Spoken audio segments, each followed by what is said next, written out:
Good evening. Good evening, welcome. I'm Louise Lenahan, the interim provost here at the Graduate Center, and I'd like to welcome you all to what promises to be a very provocative evening, one of the final events in the Graduate Center's year-long exploration of the creative economy. As many of you know, the Graduate Center is a school of arts and sciences, a center for applied and theoretical research, a platform for performance, conversation, and public debate.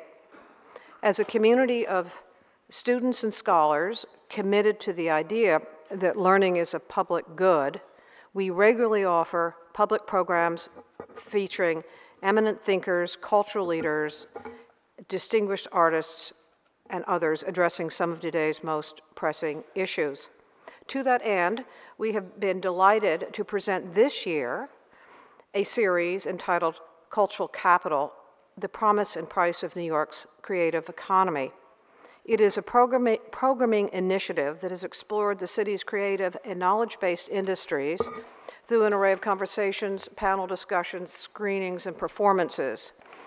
From music and publishing to arts organizations and tech startups, New York has long been vital to the creation and consolidation of the creative economy.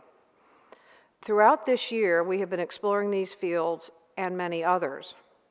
But tonight, we are exploring a foundational question. In a time of scarce resources and urgent, often competing priorities, how should society allocate research funding? The path from science to technology to economic value is long and winding. Even if our goal is to maximize economic health, should we be supporting only science that is most immediately useful? Or do we need to support the sometimes quixotic efforts to reach a deeper understanding of the natural world? This evening, we've convened a very distinguished group to examine these and related questions. It is my distinct pleasure to introduce this evening's moderator, our own Bill Bialek, visiting presidential professor of physics and founder and director of the Initiative for Theoretical Sciences here at the Graduate Center. Professor Bialek was elected to the National Academy of Sciences in May 2012. He's been a key figure in the emergence of biophysics as a subdiscipline within physics, and in bringing quantitative traditions to quantitative traditions of physics to bear on a broad range of phenomena in biology. Truly interdisciplinary, and we're so glad to have you here, Bill. I mean it. It's wonderful. In addition, he is a John Archibald Wheeler Battelle Professor in Physics and a member of the truly multidisciplinary Louis Sigler Institute of Integrative Genomics at Princeton University. Bill, thank you. I'm going to stand up for this part. I don't think I've ever been in the role of moderator, and we had some discussion about how moderate the discussion should really be. So when last summer, I guess, we began to talk about the public events for this year and the idea that they would be organized around this theme of the creative economy, the question was, what would we do about science? We'd had an interesting series of lectures each year in the sciences, which perhaps some of you have attended. And the question was how this matched up with this theme.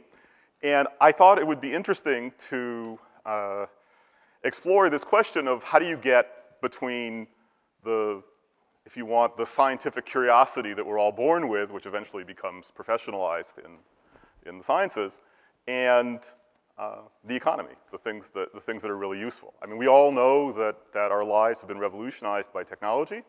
The path, as Louise noted, is a very complicated one. That complexity raises all sorts of questions about how we teach, how we distribute resources, how we make choices in our own careers about what problems to work on. And I have my own views about this, but I quickly got to the point of lining up a few friends and colleagues to help. So let me do the introductions and then we'll get started. Jennifer Chayes is the director of research at Microsoft and their facility in the Boston area, and most recently in the New York area. It had its opening celebration yesterday afternoon. As you will learn, Jennifer began her career as a mathematical physicist. She got her PhD at Princeton, proving theorems about models in statistical mechanics, which, as we were joking earlier, were as useless as she could possibly imagine them. And so she, like many of our panelists, exemplifies this tension between what makes us curious and what turns out to be useful. I'm going to ask each of the panelists to say a few words about their background and the trajectory that brought them here, because I think it's a good way to begin the discussion. But modest, as we all tend to be, I should note that Jennifer was just elected to the American Academy of Arts and Sciences, in addition to many other honors. Fernando Pereira started more at the border between the pure and the applied. He actually took his PhD in artificial intelligence. He was telling me that it was one of the few places you could get such a degree at the time. And he has made a wide range of contributions to problems in learning and algorithms for processing natural language. I came to know him because of his work looking at the statistics of words and their co-occurrence in texts, and that actually led, with a mutual friend, to things that we managed to do together. He's now a distinguished researcher at Google, which sounds like you get to do what you want, but we'll find out. And Chris Wiggins also started in theoretical physics at Princeton and is now on the faculty at Columbia in applied mathematics. He has taken other excursions into the world of the world where science, mathematics, and the economy meet. He's one of the founders of an organization called Hack New York, which has its aim pairing up mathematically talented youngsters with startup opportunities around the city. He described it to me once as being keeping the kids off the street, meaning Wall Street. He is most recently the chief data scientist of the New York Times, as well, while he continues at Columbia. And perhaps we will hear a little bit about what that means. So let me start by sitting down, and which I guess is a more moderate position, and asking each of you to tell us a little bit about your trajectory, particularly in relation to these questions, and maybe we'll go backwards. Okay. So Chris. Yeah. Good. So as Bill mentioned, my PhD was in theoretical physics. It was at Princeton. Princeton's theoretical physics at the time was inflamed with an excitement now called the second superstring revolution. I was the only theoretical physicist not interested in string theory at the time. I was interested in modeling biology. So my work at the time was trying to take the ideas of physics and the skill set of physics, which is excellent at studying simple systems or coming up with simple models, and trying to exploit that mindset for trying to understand things in biology, which is I think of it as a very audacious goal, because you know, often in physics, when something becomes messy, we say, well, that's chemistry. You know, physics is extremely very good at defining a set of things which are physics, and self-referentially, they're things that are well modeled by the mindset of physics. And biology is just, it's a mess, you know, as Bill has tamed in many ways. So I was working on biological physics at a time in the 90s when I can still remember a graduate student, Tim Holy, came in with the cover of Science magazine one month, and there was the cover was the sequence of Haemophilus influenzae. And it was the first sequenced genome of a freely living organism. And biology just changed thereafter. Biology became an extremely data-driven field. And by the time I had finished my PhD, you know, instead of building models which might be of interest to biologists, and maybe we could get the biologists interested in a physics way of looking at things, by the time I finished my PhD, biologists were very interested in talking to anybody who knew how to make sense of the world quantitatively, particularly around data. And so my research became much more data-driven, and I went from being, a pencil and paper partial differential equation, very theoretical theorist, to being somebody who did things that were very, very dirty with data. And so by around 2005 or so, as a faculty member, my research was much more taking ideas from computer science and trying to apply them to biology. And in particular, taking statistical ideas, ideas we would now call data science or big data, and trying to see how far could we push these tools that are good for making sense of lots and lots of data, often generated from weblogs or other technological large data sources, and try to use them to learn models of the natural world. Now, around the same time at Columbia, I was teaching students who were going into this sort of Madoff economy we had in New York City, 2001 through 2008, where I would teach them how to numerically solve partial differential equations, and they would go price exotic options or convince Chrysler that they should fuse with Dahmer, or they should unfuse and go bankrupt or something like that. And a very small percentage of my students were going into what was then the creation of a startup community in New York City. So around 2007 and 2008, there started to be an increase in the number of technology startups in New York City. And one of the best things about being a professor is your students are constantly telling you the future if you listen to them. So students have a very applied interest in where the world is going since they are about to enter it, whereas you are safely in the ivory tower and have no interest in what the world is doing. And so if you listen to them, your students are telling you, there's a new thing happening. And so I started trying to take my interest in being a good mentor and try to help students in New York City construct a path in the same way that for, say, half a millennium, professors has helped students make a path go into graduate school. There's no real path to going into startups in New York City. And there are other economies in the country where, say for 75 years, there's been a nice path evolving of students going into tech startups. And that is why, one of the things that led to the creation of HackNY, this nonprofit, to try to help keep kids off the street, and to try to create something like the sort of standardized programs we have for undergraduates, like the National Science Foundation's REU program or something like that, to get students into something that would feel like a cohort. It would be educational, and they would be introduced to the New York City startup community. More recently, I'm also the Columbia principal investigator on an NSF-funded I-Core initiative. So this is a government-funded innovation program where the government takes National Science Foundation, which is the source of a lot of the support for basic sciences in the States ever since immediately after World War II. So the NSF takes people that they've funded who have really good ideas that they've created and tries to help them figure out if there actually is a market, if their ideas are not just an interesting piece of research, but a potential company, either sold to customers or to some business. And both through advising students who go to early stage startups and through this program, I think I've seen how difficult it is to take basic science and actually turn it into a company. And working with federally funded investigators, professors like myself, you really see how very difficult it is to take somebody who spent 10 years, 20 years being excellent at convincing other scientists that your work is fundable and publishable, and realizing the pain of going out and saying, that doesn't mean that anyone wants what you have created in the public market. There may be an excellent market for publishing this paper, for getting funded, but that doesn't mean it's a company. So that's been very educational.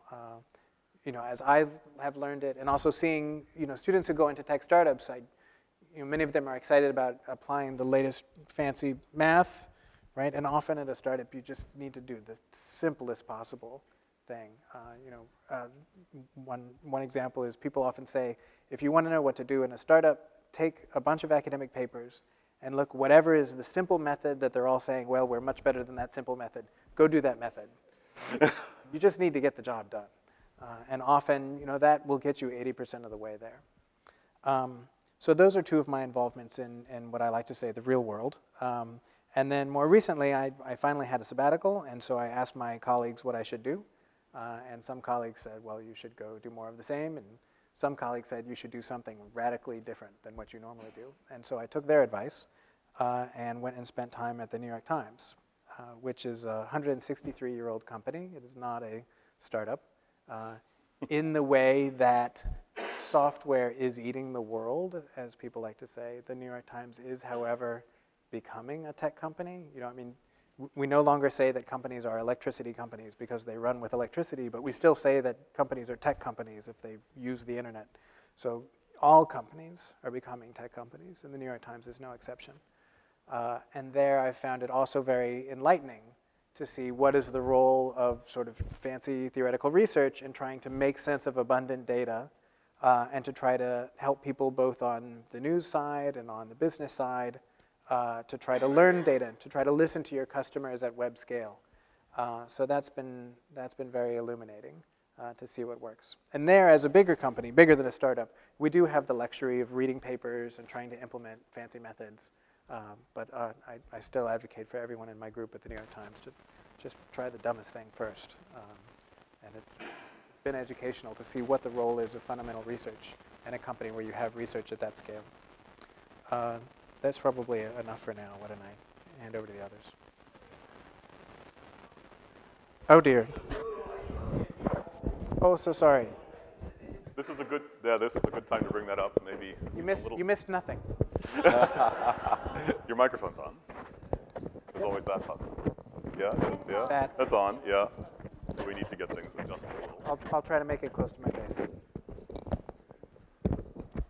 and I'll try to speak into it.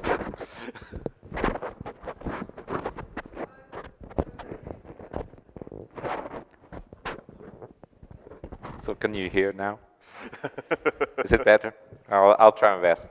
I have an accent to also makes things more complicated. So my history is a bit different. So I started, I was an undergraduate in mathematics in Lisbon, Portugal, many years ago. And for reasons I won't go into, I got very interested, started getting very interested in language, in the human language and what the underlying structures might be. And over then through a career that went through many different companies and academia and now Google, I've been in various ways trying to understand language from the point of view of computers. That is, try to get computers to become a little bit better at communicating with us in language. So that's been the kind of basically in a nutshell, the mission of my entire career. Now, they took a bunch of detours in various different types of approaches, drawing from very old science and philosophy, from, for instance, the philosophy of language, analytic philosophy, from stuff that Polish logicians did in the 1930s, from, of course, structural and linguistics, and from generative linguistics, from information theory, from various ideas from machine learning, and the thing which has been to me, I mean, to the theme of this discussion, what's been always very striking is how what I do today depends so much on things that were pure science or even philosophy 30 to 50 years ago. Actually, you know, going to the point that Chris was mentioning about take the simplest methods, I agree with him, but I also say take the methods that were really cutting edge 30 years ago in the science you're drawing from. I'll give you just an example. In the 1990s, I was at AT&T at Bell Labs working on speech recognition, how to make machines understand human speech more accurately. And I happened to come up, one of my colleagues asked me a technical question, and I said, you know, I think I once saw a discussion of this in some books from the 60s, which are sort of the interface of linguistics and algebra, the theory of formal power series, which goes back to the 60s to some French mathematicians and number theorists. And it turned out to be a very successful and productive line of research, which continues today, and in fact, a set of techniques we use extensively at Google.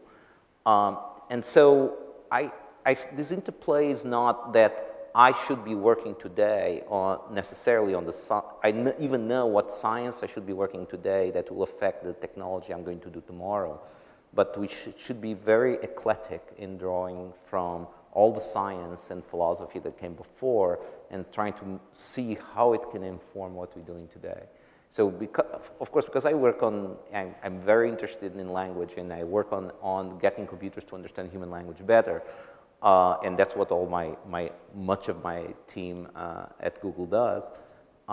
This is, of course, has to draw upon so much of other things. So, for instance, linguists are very important to our work. We, very actively, for instance, hiring linguists and experts in the linguistics of multiple languages today, because we need to have detailed human knowledge of the structure of these languages and how they relate to each other to be able to find the underlying mechanisms and the underlying principles that make it that relate how different languages express meaning.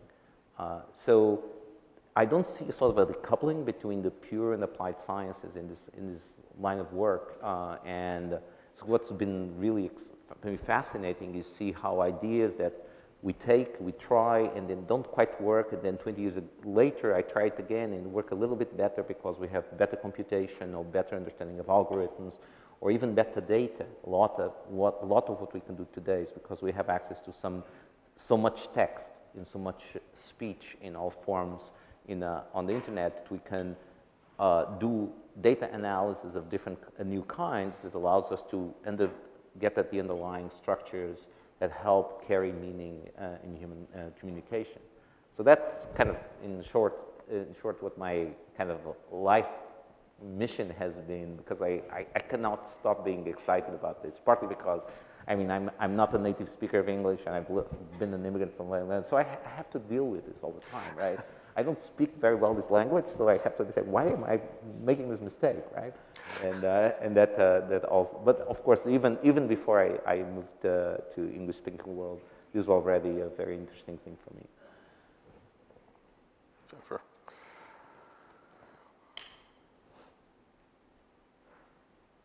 Okay, so please let me know if you can hear me. I for many years lectured to much larger groups than this. I should turn it down. I know that's what everybody says. Turn it down, Jennifer, just turn it down. Okay, I'll just move it further away. But I want to make sure you hear. There we go. Okay, so my path is different still. As a young kid, I always loved math, but I thought biology sounded, more fun, and that math wasn't a profession. In fact, my freshman math teacher said, have you ever thought of going into math? And I said, what could you do with math? And he said, well, you could be a professor. And I said, I want a real job. So that tells you where I was coming from. So I started doing a bio major. I actually did a bio major. I then had to take some pre-med physics. I thought I was a pre-med, and fell in love with physics, which really surprised me, because it was like math, really. It was math. And then did a lot of math as an undergraduate also, and decided to go on to physics graduate school because I found physics so beautiful. Now, at the same time, I didn't want to do anything useful. We were talking about this. I was in college in the mid to late 70s, and I didn't want to do anything that could be used by the military-industrial complex. So I wanted to do something really useless, and mathematical physics seemed really very beautiful and very useless, or that nobody could turn it into some weapon of mass destruction. So I went off to physics graduate school. My father was horrified. He called and he said, I told him I was going to Princeton, and he said, but they don't have a medical school. I said, yeah, Dad, I know. I told you I want to do physics. And he was just furious. We didn't talk for 6 months. He was so angry because I was supposed to have a real profession, and what do you do with physics?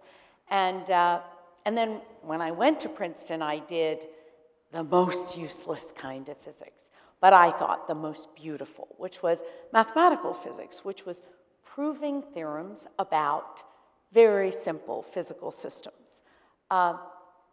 Physics is wonderful because it gives you a way of looking at a very complex system and abstracting it to the point where it no longer has anything to do with reality, and getting some property out. And so this was wonderful. I wanted a job in mathematical physics. I was married to a different man than I'm married to now at the time. The man I'm married to is right there in the yellow shirt, and he's really cute and really smart. And people said to us, the two of you will never get two jobs in mathematical physics because it's useless stuff. So we worked really, really hard, did 2 postdocs, and got all these tenured offers. So I thought, okay, at least I'm employable. Not useful, but employable. And I loved the interdisciplinary aspect of it. I loved bringing math and physics together. I remained at UCLA as a mathematics professor for about 10 years, and the whole time trying to get the university to do more interdisciplinary work. Not useful, but interdisciplinary. And then the chief technology officer of Microsoft, who had been a classmate of mine at Princeton, saw that I was working on, okay, I love phase transitions. And so, phase transitions, I can freeze this, I can boil this, and I can say wonderful things about what happens. And actually, water's pretty complicated, but if I do a simple enough model, then I can say a lot. And so there were these more esoteric things called spin glasses, and some computational models looked a lot like spin glasses. So I started working on phase transitions and computational models. I was at the Institute for Advanced Study. I mentioned this to the CTO of Microsoft, who was on the board, and he said, oh, you should come to Microsoft and do that. And I said, are you crazy? I mean, I took a coding class in 1974, and I don't code, I don't do anything useful, I don't want to do anything useful. And he said, you don't worry about that, just come to Microsoft. And I thought he was just nuts. Meanwhile, I had met and married this wonderful man who's there, and we were commuting from LA to Leipzig, which is a long commute. And so we decided we should look for jobs together. We were looking at universities, but I went to Microsoft and interviewed, and they said, what do you want? And I said, well, I want all these positions to bring in mathematicians and physicists, and they said, sure. I was like, oh, okay, I guess I should go there. I met Bill Gates for the first time a few months later, giving him a very esoteric talk with handwritten transparencies. And when I met him, I said, I want to congratulate you on hiring a group whose work won't pay off for 100 years. And the person who hired me said, shut up, Jennifer. And Bill this big smile broke out on his face, and he said, you don't worry about that. We'll worry about that. And Nathan and Bill were right, and I was wrong. Because I was put into an environment in which there were phenomenal problems. And I really, over time, have come to believe that the technology, the world around us, defines the mathematics of our day.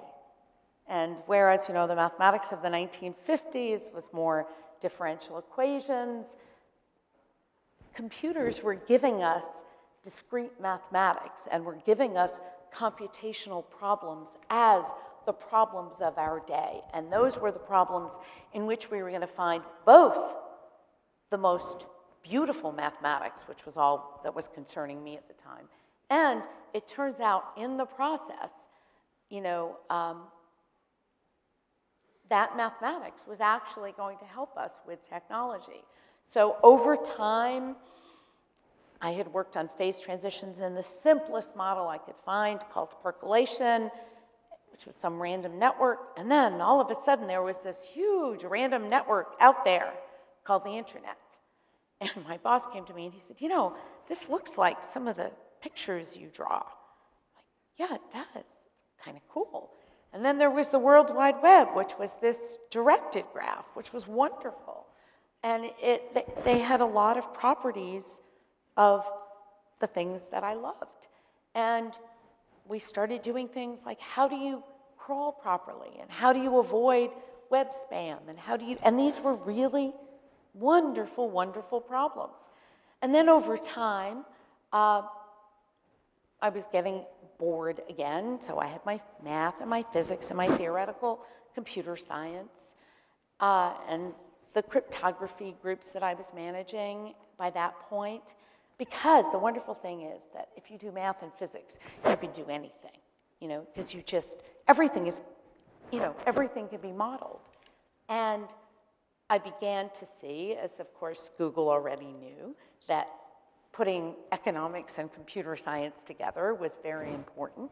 And it was very exciting to me because there were new models, there were game theoretic models, and they were very relevant for how you generated revenue. And I said, we really should build groups that bring economists together and social scientists, since social networks were just starting, together with computer scientists and mathematicians and physicists, because this is the underlying science that's going to, that's going to inform the technology. And I didn't think we could build that in Seattle because I had been in Seattle for 11 years. There wasn't that much economics there. And so I pitched opening up a lab in Cambridge because Harvard and MIT and the National Bureau of Economic Research were there. So we opened this lab. We hired social scientists. I even hired ethnographers because, if you just look at data, but you really don't know what questions you should ask, you can often mislead yourself. And so that lab got built up, and we did some really interesting, there are wonderful, wonderful questions which come from this technology. And then a couple of years ago, there was an amazing group of data scientists, most of whom had backgrounds in math and physics, and some in computer science, who became available because some big company did something really stupid and was not sure whether they wanted to keep them. One of them was a student of Chris, Jake Hoffman, who's just wonderful. And so I pitched again to Steve Ballmer. I said, we should open a lab in New York. We should hire these people. Data science is the future. Meanwhile, I also had started doing biology again, kind of going full circle, and doing computational biology based on massively parallel algorithms that were inspired by understanding the phase transition in these intractable problems. And actually, recently, I think we've come up with really interesting things, like we can look at certain clusters of breast cancer and say, this cluster of breast cancer can probably be treated with the disease which is already, with a drug which is already been approved for a certain type of gastrointestinal cancer because we find this element in there. So anyway, I feel like, first of all, the other thing I'd mentioned to these guys right before coming down here is that as I got older, I realized I wasn't going to be able to prevent my math from being useful in ways I didn't want. So I wanted to make sure that before I died, it became useful in ways I did want, like helping with social networks and helping with computational biology. And I really believe, I am a very firm believer in the labs that I have built, that doing curiosity-driven research, especially if you are informed by the problems of the real world, is absolutely the way to both create really deep science and have an impact. So I really believe in that, and I've even been able to convince a big company that they should believe in it too. So there's been some evidence for them. And Microsoft Research, not just my labs, all of the labs, I think have done wonderful things, starting from really curiosity-driven science. Okay, so when you ask people to say a little bit about themselves, there are politeness rules. But most of scientific discussion isn't constrained by those. So when we were sitting upstairs just before coming down here, we were trying to talk about examples of the path from the pure to the applied, or the useless to the useful, or whatever words we want to try for it. And so maybe we should pick one example, try and unpack it, and I know that we all have different views of how these things work out, so if interruptions are then encouraged. So I don't know, Fernando, do you want to take something from your experience with language and try and unpack it a little bit for Sure. the audience? I'll try to. So it's a very winding road. So today, the main reason that I can continue to do what I'm doing, maybe with a lot more resources than ever, is that even though a lot of the science of language and the philosophy of language that we use in various ways in our work, and not just us, but many of the people that are doing this kind of research, even though many of those pieces have been established in some form or another for a long time, the ability to actually use the theory for practical purposes was lacking, because you didn't have the data to substantiate your hypothesis. And you could not do the computations that the hypothesis entailed, even if you had the data. So those two had to come together. Those things have had to get together as well. And so this cannot be made to order. I've worked on certain problems 30 years ago, and I worked on problems more than 30 years ago when I was as a graduate student in Edinburgh, that we're still working on today. And we're just working on them a little bit better today than I was. I still think my thesis was pretty good, but people in fact still refer to it in respect to some of the work we're doing just now. But it was very naive in other ways, and partly because I was just doing everything by thinking about these things in my head rather than be able to analyze a lot of data.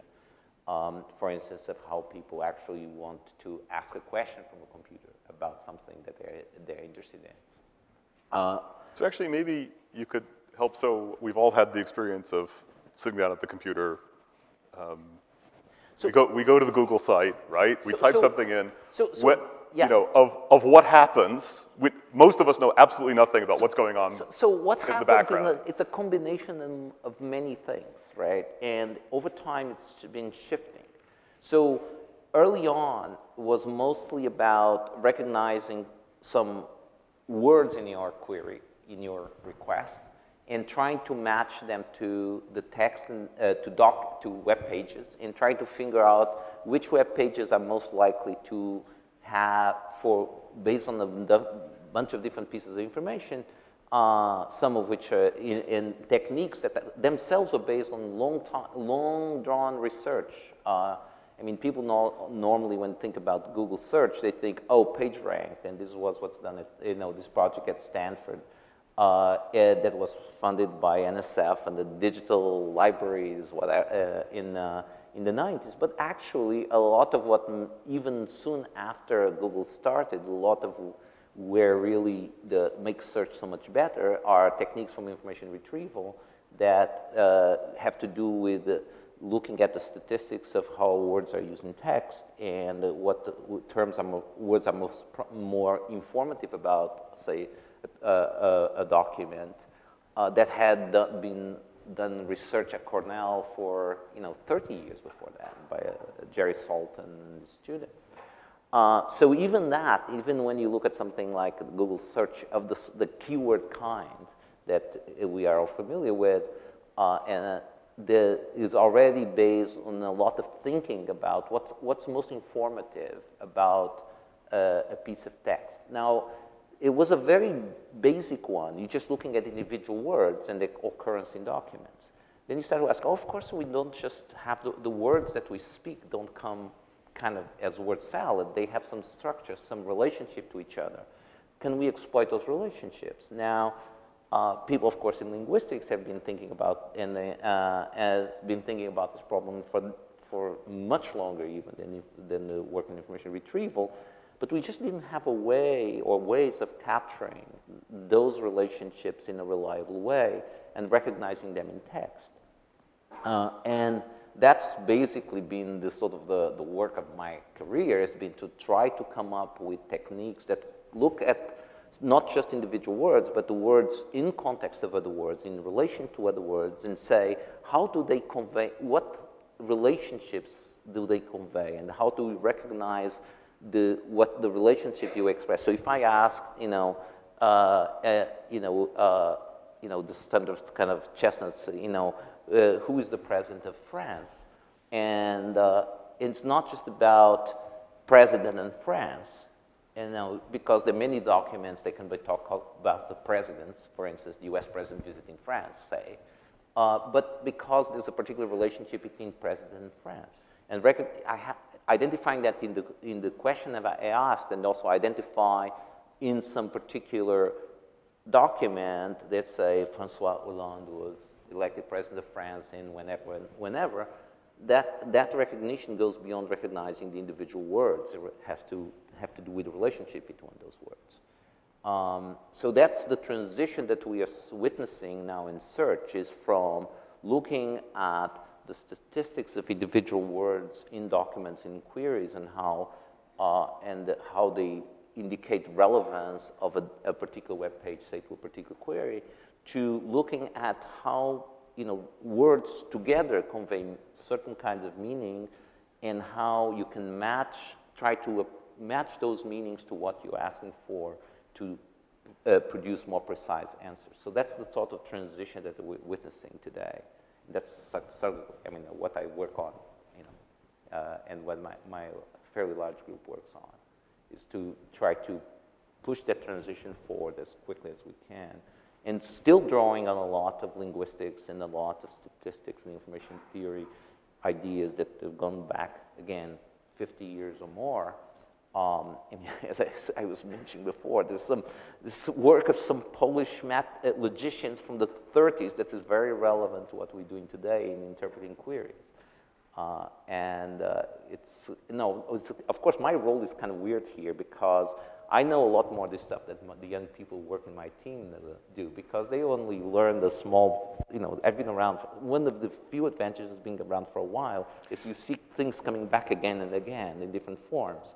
So I can say, oh yeah, that's interesting. Well, by the way, you should look at this paper from 1982 or 1977, where people started thinking about this. They just didn't have the data to validate it. Or this paper from 1936. It's kind of a fun thing to do, because they say, wait a minute, someone else thought about this before. That's how you get to be a distinguished engineer at Google. Yes. Yeah, I guess the distinguished comes with it has different meanings, right? You were kind of hinting at the lexical ambiguity inherent in distinguished. So one of the things that we were discussing earlier was, and this comes up in what you're describing, you're making this link between the problems that are technologically urgent. We'd all love to be able to type, questions the way we ask questions to our friends and have the computer somehow understand them, as opposed to trying to find just the right word that will, sort of psych out the search algorithm or something. But your link was to mathematics and theoretical ideas that have a long history. So one of the questions that's come up is the great period where we look back and, to take more physical science examples, you look at the transistor or the laser or something like this, where very basic science completely revolutionized technology. Are we always looking back to things that happened 50 years ago? Are we doing that because something has changed and that era is over? I mean, the era of the endless frontier that was described after World War II? Or are we looking back because, well, there we have perspective and we can tell the whole story? So I don't know, what's it like day to day at Microsoft? I certainly don't believe that the great day is over at all. I mean, I think that the looking back to the Polish logician of the 1930s is because, what is his name? My Polish is not very good. Adudiewicz. He invented this notion of categorical grammar. Somebody should Bing him. Yes. Rather than Google him. Anyway, but one of you must have a smartphone out there. But well, he was a student of Tarski, actually. Yeah. But you know, it's just because fundamental work keeps occurring and reoccurring, but it doesn't mean that there aren't really very new things. So I've been giving you guys an example which we like to use at Microsoft Research because every now and then somebody says, why are we spending all this money on a basic research group? There was some beautiful mathematics being done on coding theory not that long ago. It started around the year 2000.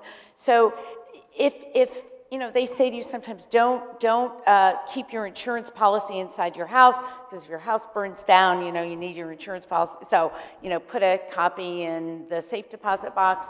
And if you have, if you have servers up in the cloud, which, you know, contain all of your data, you want that if some of them go down, you know, you'll be able to get that data back. So, the kind of dumbest way to do this is just to make lots of copies. Why is that dumb? Because, you know, every copy costs a lot of money because these servers cost a lot of money. On the other hand, if you have a copy, it's really easy when something goes down to get, you know, to get it from a copy. There are other ways of doing something called coding theory, which goes back to Shannon, where you don't replicate again and again. So Shannon in the 40s, 50s, where you don't replicate again and again, you do it in a more intelligent way. But then, if something goes down, you have to kind of read it from, you have to read the entire cloud. You have to read everything, because you've done it very efficiently. So, Madhu Sudan, who now works for us, he was an MIT professor in around 2000. He, Luca Trebison, who was at Berkeley, some other people just said, oh, you know, but they were just thinking of the math. They said, oh, would there be a way of coding things so that you could decode them locally? And everyone thought this was very esoteric and pretty, but not very useful. Madhu had a student at MIT in 2007, had a really good way of doing local decoding. And then that he won the ACM Dissertation Award, the best dissertation in computer science in 2007, not because it was useful, but because it was deep. And he went to Microsoft because we hired deep people, and he was doing very esoteric complexity type stuff, coding theory type stuff. And then he started talking to some people who were dealing with their servers in the cloud. And they found ways of combining that with other ways so that if there's some big electricity outage and a big part goes down, they put it all together. And in 2010, 2011, we started, you know, coding in this way so that if part of the cloud goes down, we can recover it. And we estimate that in the past couple of years, we've saved $500 million, $500 million from this kind of piece of math that was, you know, some papers in a theoretical computer science, conference in 2007, 2008. And, you know, but talking with the people who were actually doing the cloud. And there was just no way in the world that the people who started thinking about this were thinking about cloud computing. This is new stuff. This isn't going back to the 1930s. I am sure that, you know, 50 or 100 years from now, we'll still be looking at that because it's beautiful and deep mathematics and computer science. But I think if something is deep, we don't know what the questions are. That's the thing. We can sometimes find answers without knowing questions. and the questions arise later, and the answers are sitting there. They're sitting there in that Polish logician. They're sitting there, and they're waiting for us to come up with a question. And so that's why I really believe that curiosity-driven research finds these gems and places them, and it's not like it already happened. We're just, it's some Poisson process. We're placing them all over the place. And, we find them when we ask the question. So let me try to make the argument that it's all over. So, so the argument that it's all over goes like this. Let's say you had Bell Labs. You had sort of this government-tolerated monopoly where they were making money hand over fist, and they could do crazy research. Still having trouble with your microphone. Oh, good. Sorry. Doing really well with your finger. Thank you. Yeah. Better? Okay. So here's the argument that it's all over. The argument that it's all over is, let's say in the 50s or so, you had Bell Labs making money hand over fist. They could afford to do basic research.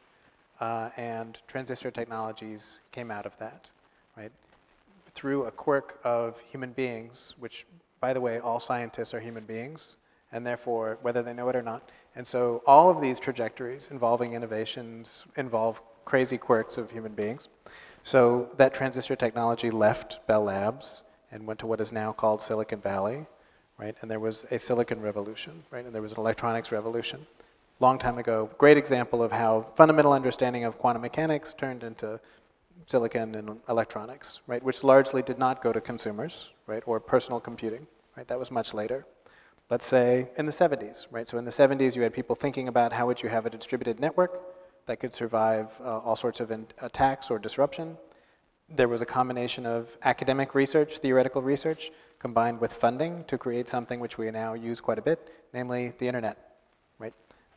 And there was also at the same time very academic ideas about personal computing, again, sort of from an engineering tradition, Alan Kay and other people thinking about what it would mean to be able to carry around with you something like a Dynabook, this handheld tablet-shaped device where you would be able to input your information, and then impress people at Xerox PARC, another place in the 70s where fundamental ideas were being brought to life.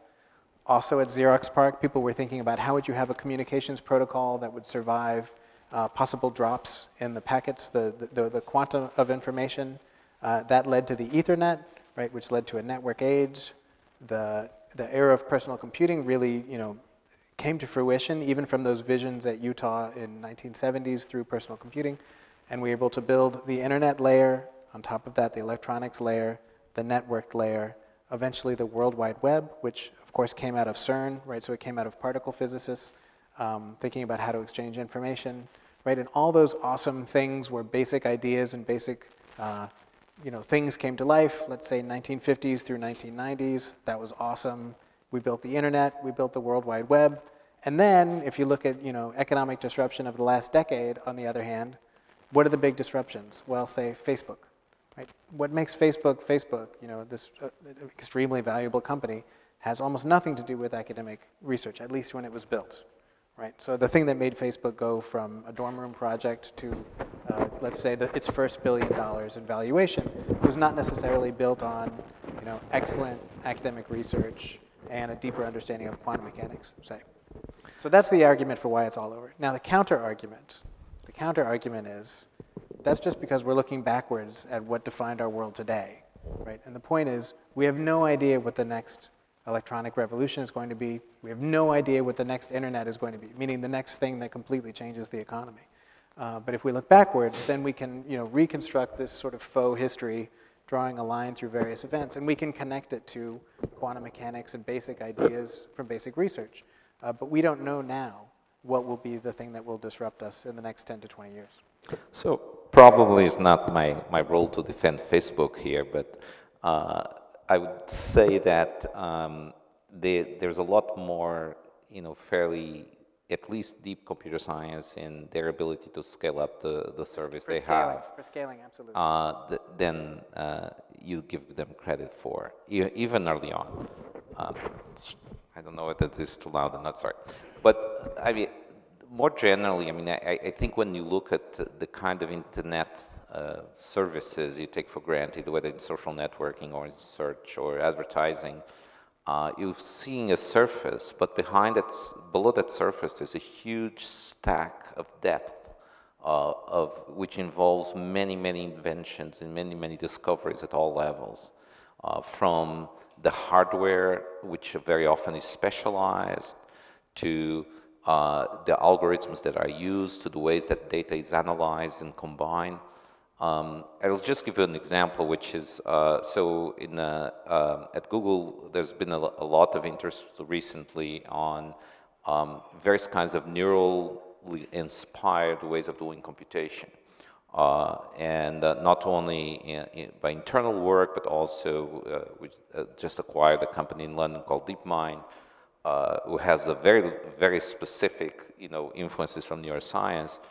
And what we're seeing today is that we are both trying very, very new algorithms that we just invented last week in these projects, and also relying on a lot of understanding that has developed by people like Bill and many of colleagues in the sort of the computational neuroscience and biophysics world to try to understand how do we put together these very massively parallel computation systems to do learning and efficient recognition. There's also a lot of engineering, a lot of practical techniques, but I refuse to see a barrier between, a gulf between these things. I can be talking in one of my next office neighbors who is a neuroscientist who did the wet lab work before he came to Google. And later on in the same day, be talking with someone who's been developing new hardware to run these algorithms more efficiently.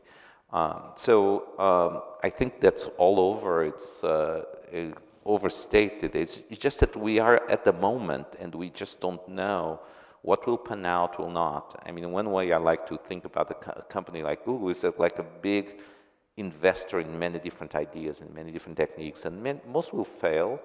And that's true academic research as well. When the NSF funds or NIH funds research, most of it will fail or will disappear, or at least will produce results that are not going to have immediate impact. But, sort of the Polish logicians of the 30s had no idea that we would be looking at their work as a way of thinking about how the meaning of human language is put together in 2014.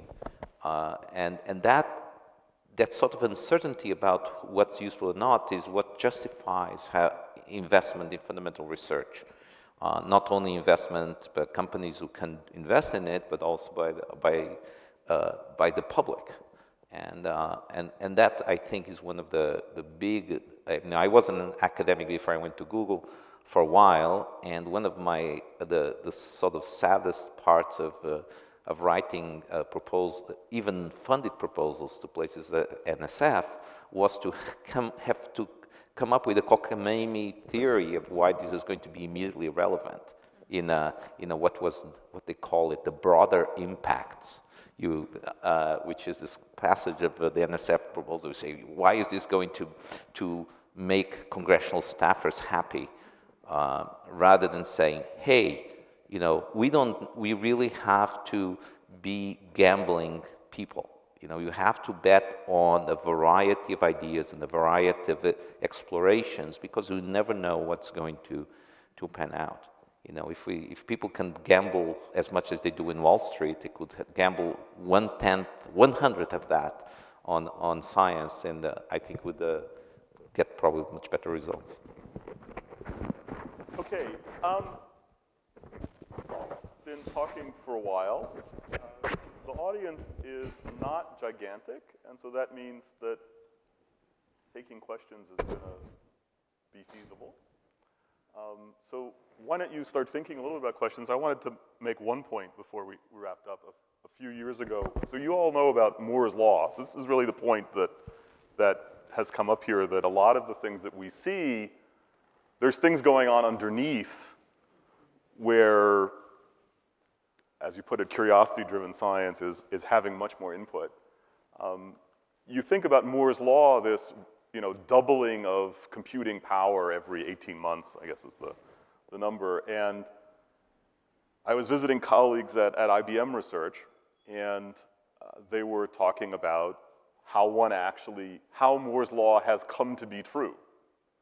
And so, it's quite some time ago that Moore articulated this. And I think if you look back, you would say, well, he was extrapolating quite far from not very many data points. I mean, he didn't have that much to go on. But once he articulated it, it was a kind of challenge to the community. And so if you look inside this doubling of computing power every 18 months, what you see is that there are little arcs that rise and plateau. And then they get taken over by another little arc that rises and plateaus. And sort of from a distance, it looks like it's going up smoothly.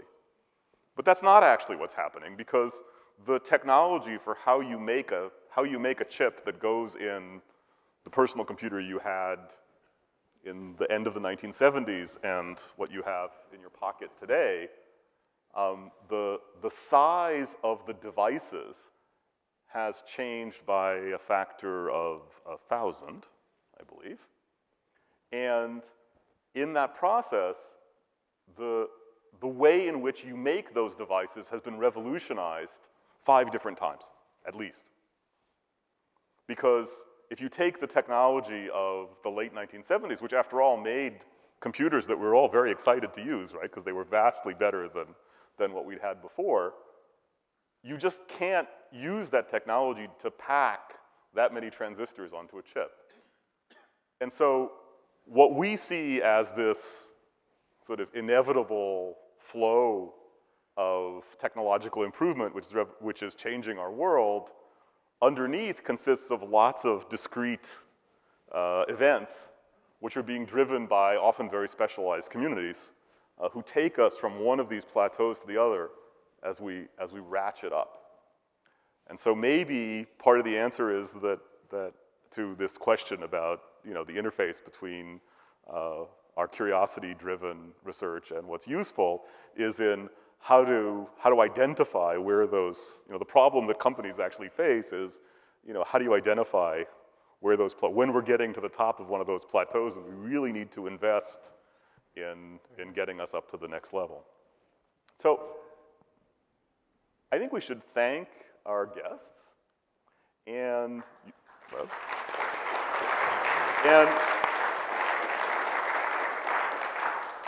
a lot of things have come up, and so I'm sure that some of you have questions. So we'll take 15, 20 minutes or so, and please. It's been alluded to a couple of times, but the fact is I don't recall a single case where a projection 10 years out in technology or science has been valid in terms of picking paths. Well, 20 years ago, we all knew that silicon and sapphire was going to be the future of electronics. Cloud silence. Never happened.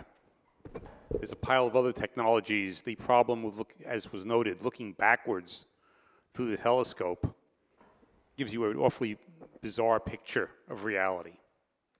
Email was a weekend fluke that caught on. I actually researched the original email message. It was not a planned activity. So you're worried that the one reliable conclusion is you're worried that the one reliable conclusion from these kinds of discussions is the projections are always wrong. The projections are hubristic frequently. You don't know where the insight's going to come out of. Yep. I actually think that we can brainstorm about the future. I really do. And, obviously we're going to be wrong sometimes, but I think that it is our responsibility as scientists and as citizens to try to imagine what the future is going to be like, what it could be like, and what we should do to make that happen. And we actually, there's a great computer scientist, Butler Lampson, who actually works in our Boston lab. And he won the Turing Award for the Alto, but he was part of the Alto, he was part of, you know, the network laser, it just on and on and on. And so we've been talking to him a lot recently about what is the next age of computation. He had said, you know, the first stage was simulation. The second age was communication. And Bob Taylor at Xerox PARC told them around 1970, you need to come up with a networked computer because the next stage is going to be communication. And they didn't know what he was talking about, but they came up with a networked computer. And Butler thinks he knows what the next stage is, which has a large overlap, a large component along what Fernando was talking about. He believes that the next stage will be computers mediating our interaction with the physical world. So this is, you know, the great promise of AI, which was not realized several times, but we're starting to get there because we have machine learning in the background. We have the way of scaling systems in the background. There are things that we don't have yet. We don't have the communication. We don't have the right models of the universe yet. But, you know, Christian and I have been sitting with Butler and saying, why did you listen to Bob Taylor and drive forward in 1970 in Xerox PARC? And what should we be doing now if we tried to imagine that future and tried to be part of that future? And I think there are elements of, you know, bringing our understanding of neuroscience and of machine learning. So I do, and, you know, we may be wrong, but I am very, very sure that in the process of trying to realize some of that, we will do some very interesting things. I meant it actually in the micro level, that trying to pick winners and choosers on a project basis, the curiosity driver tends to be more reliable. The basic concept I'm saying is you will have losses. The notion of 80% success is, or 90% success is basically ludicrous when you look at the history. So if I can answer that, is actually we were having this conversation before we started, which is I really have to be conscious that even the best run industrial enterprise fails most of the time. We just don't reveal that to the outside world. Yes, actually they do, they just don't call it the same thing. Major league batters don't crack, what, 300? So, and there's sort of some illusion of efficiency in when people talk about science and technology. Say, one great and sad example is how some years ago, NIH started talking about what they call translational research, which is research that immediately affects how you do medicine. Forgetting that most of the fundamental advances in medicine have come from, you know, a much longer pedigree of fundamental research and so the accidental discoveries and so on. But I think it's true even in industry and you have to be conscious of that you should do experiments, you should constantly be trying things and constantly failing and not taking those failures as you know, kind of scarlet letters, but actually as experience from which you learn something. After all, science is all about doing testing hypotheses. In industry, you also have to test hypotheses. And as you have in education, that's one of the other sort of strange areas in our life. Education is so critical, and yet people don't think of it as we'll try different ways of having students succeed. We always say, oh, here's the way to do it now. And then 2 years later or 3 years later, say, no, that was all wrong. Now we're going to do it completely different. And now it's going to be MOOCs, and next is going to be something else. Rather than saying, no, we are doing experiments. We have to do as many experiments in parallel and well-instrumented experiments, random experiments without observation are not useful, but experiments we actually have a hypothesis that you're testing, and you measure what you do, and you learn from that from the outcomes is how we can move forward, whether it's in industry and education or in science. And unfortunately, often those that hold the purse strings forget that all of our, to the extent we progressed in anything, it's all through experimentation and failure. One way of thinking about that is the scales of risk. So if you have an individual company that's being created, it has a high risk of failure, and they just want to do the simplest thing that's going to get the job done. Slightly bigger is a set of, let's say, of venture capitalists who invest in many small companies, most of which will fail, one of which will be a big hit. A larger scale, you have a company like Google, which will be running many projects, many of which will fail, but Google's doing just fine. And a very large scale, you have the country, right? And so what was Vannevar Bush thinking post-World War II when he sort of penned for Harry Truman the Science, the Endless Frontier? He was thinking about something like the National Science Foundation, which would be funding lots of things, many of which, as my colleague said, may not lead to transformative economic changes. And every now and then you'll get PageRank or something that really does, kickstart and disrupt, right, and create a very different way of organizing our whole economy. But retrospectively, sure, many of the things will not work out. Please. Good evening. My name is Nana Ayensu. I'm a material scientist by training, but I do techno-economic modeling of alternative energy systems for GE. So very much appreciate your time and the discussion. I was just wondering if you could talk a little bit about, I guess, how we become, to your point, better gamblers, right? Because I feel like part of the issue, between the continuum, if you like, between basic science on one end, improving science on one end, achieving business outcomes in the middle, and achieving economic good on the outside is a difficult one. It's a difficult one to balance those different issues. So I was just wondering how you all think about drawing the line between those three different outcomes, and what academia and industry and so on can do to make sure that those questions are somewhat better aligned, at least. I think to kind of follow up on what was just said, we should be doing all of that.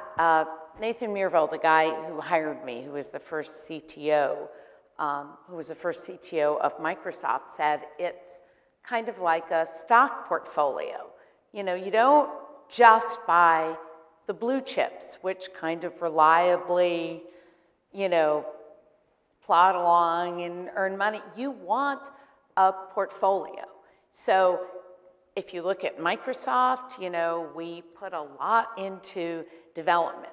And then, we put some small fraction of that into research. And then we put some small fraction of that into the very esoteric theoretical research. And we believe that the odds in that esoteric theoretical research of realizing anything are quite small. But if we do realize something, it could be huge, like this cloud computing thing. And so in expectation, it's reasonable. And as a country, we should be doing the same thing.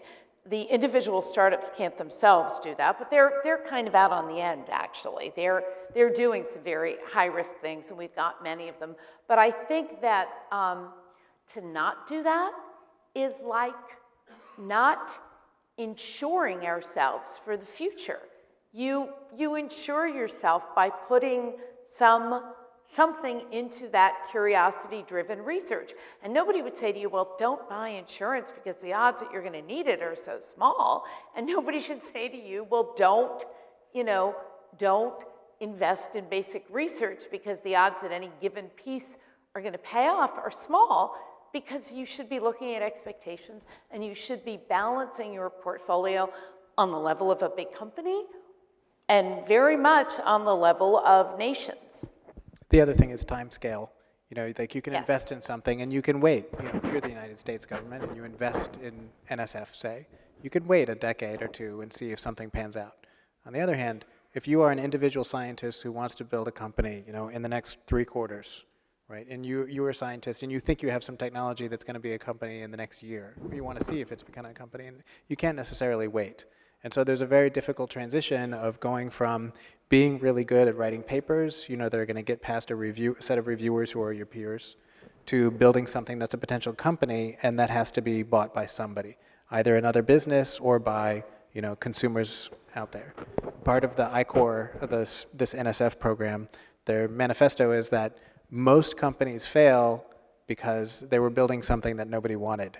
And so one of the things that's sort of taught in the I-Corps teaching is just get out and interview people who are potential customers. Not people who will be users, but people who are actually going to pay money for whatever it is that you're selling. And that's only a transition that you have to go through if you're trying to make a company in the next year. If you're inventing number theory and you're willing to wait half a century before RSA encryption happens or something like that will actually use it for something practical, you don't necessarily need to rush. But if you're trying to build a company right now, the biggest problem for most basic scientists who try to create a company is this large gap between technology that's going to be published or maybe get funded and technology that somebody wants to buy right now. I think we have time for one more question. I'd like to ask you, I hope you can hear me, about the other side of the same coin. In terms of the decision of how much and how long to allocate resources and research, what do you do about issues that clearly would be of enormous benefit but are extremely difficult? I can think of something like cold fusion, for example. How much basic research should be allocated in that? And when I say that, I think about Einstein and the unified field theory. All this time. So I'd just like to know how you see that kind of issue.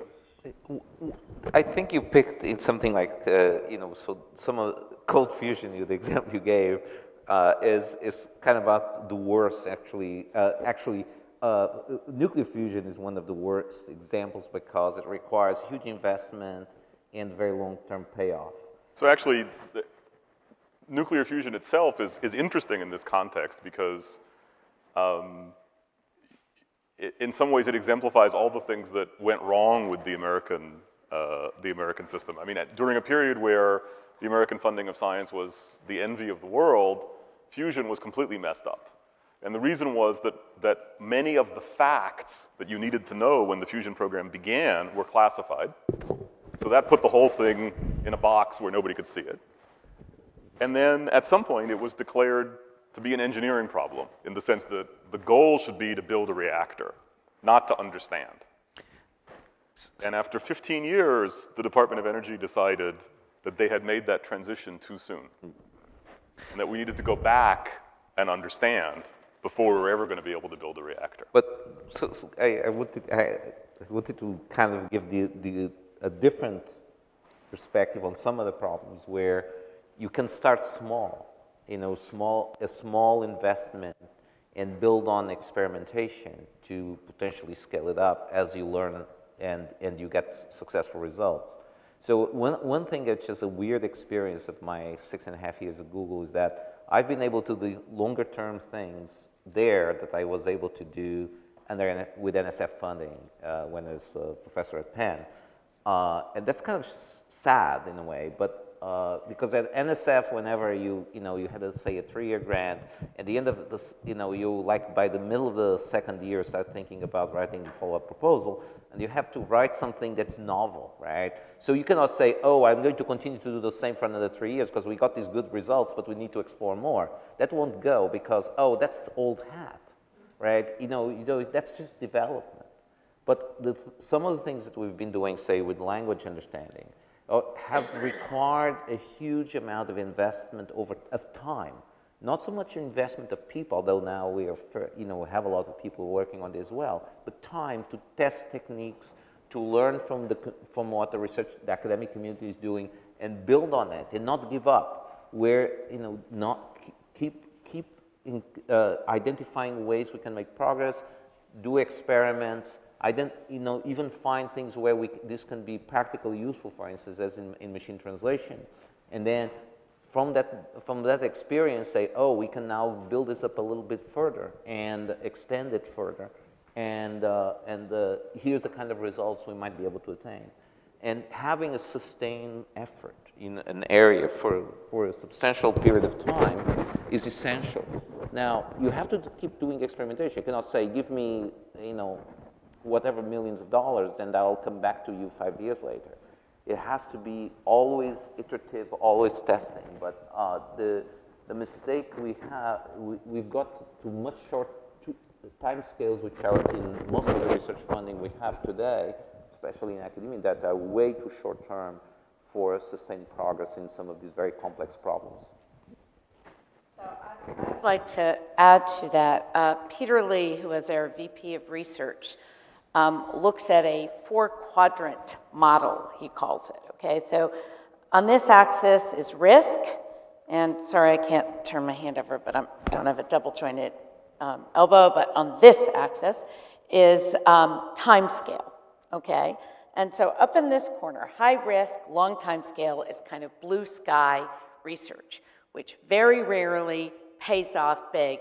But interestingly, even though it takes a long time, the NSF is willing to support it because it's high risk, okay? Under that one is the one that is not high risk, but it is long time scale. And that's sustained research. And that is really what machine translation and all these things are about. You are not going to solve those problems. You know you will solve them, but you're going to have to spend years and years and years improving that. The NSF is not very good at funding those problems. And then, up here is the high-risk, short time scale. That's the disruptive, that's the startups, and I guess down here are the things which are more like product development type things. They're low risk and short time scale. And you really, really should be investing in all of them. I mean, all of them have their different time scales, their different expected payoffs, and there are examples of each one which have been crucial. And our method of funding, so at Microsoft Research, we are trying to fund all 4 quadrants. And unfortunately, the NSF doesn't like to fund all of those quadrants, which is kind of crazy because some of the most important things come out of the ones which are not consistently funded by the NSF and the NIH. All right, my colleagues are telling me that I should worry about the clock, so maybe we have time for just one more if it's short. We'll do our part to keep it short, too. The 2 artists in the crowd. You mentioned the idea of curiosity as a way of thinking. I think, however, that curiosity needs to grow into the discipline of creative thinking, which is the purpose of the artist in society. How have you ever thought of cross-pollinating artists and scientists to nurture this state of creative thinking? Somebody should talk about Donald Knuth and tech. Right? Okay. So before the meeting, we were discussing something that in that space, which is a little bit off-center, so I'll go into it. So Donald Knuth, very famous professor of computer science at Stanford, now emeritus, was writing a very famous textbook, which is never unfinished textbook, called The Art of Computer Programming. And he realized that he couldn't get the typesetters to do the right thing for him. So he went into a digression of creating a computer typesetting system based on his sense of the aesthetics of print. And so he developed this system called TeX, which included new ways of designing fonts and new ways of laying out text by computer, would completely revolutionize what you can do, both from a practical point of view and from an aesthetic point of view. In fact, it made a huge change, a positive change to the quality, the print quality of mathematical and physical texts in mathematics and physics. Just about every single text you can get today in these fields is typeset with tech, and with the fonts that he designed and his collaborators and followers designed. And it was informed by a deep, study of the craft and the art of type and the aesthetics of type and the sort of also some of the perceptual aspects of type. So it was a really kind of truly Renaissance man effort of changing how certain kinds of scientific texts are typeset and producing a much more better aesthetic experience. And then it had an interesting other effect, which is enabled scientists in these fields to create their own texts bypassing the old editorial processes of journals and presses, and in particular allowed the creation of electronic archives in these fields that accelerated the diffusion of scientific knowledge. So nowadays, when any new idea in mathematics or in physics, in theoretical physics, comes out, it doesn't come out in a journal. It comes out as a preprint typeset with tech on the archive, which is hosted at Cornell. And all of this because it had a really strong aesthetic feel for what a mathematical text should look like, and the typesetters were not giving him. So there's a kind of I think it's a beautiful example of how an aesthetic impulse affects how we do everything in science in a way that you could never imagine before. Also, just to make sure it's clear, scientists are people too. So many of us produce, exactly. So just because we're not professionally artists doesn't mean we're not also musicians or creating art or enjoying art and having it inspire. Doesn't mean I don't know much about physics. Sure. So there is a you will find many musicians and artists among scientists. But I think even more than that. I mean, when I was younger, I was really torn between being an artist, a visual artist, and mathematics. I was always going back and forth and back and forth. And I really do believe that doing math, doing physics, doing science is a creative process. And but I think it's not just curiosity, although curiosity is how it starts. But to do it well, to do it beautifully, you impose a creative structure on, that's part of the process. And I really do see it very much like visual art or poetry. So I think that the differences are less than the public recognizes. So on that note, thanks again.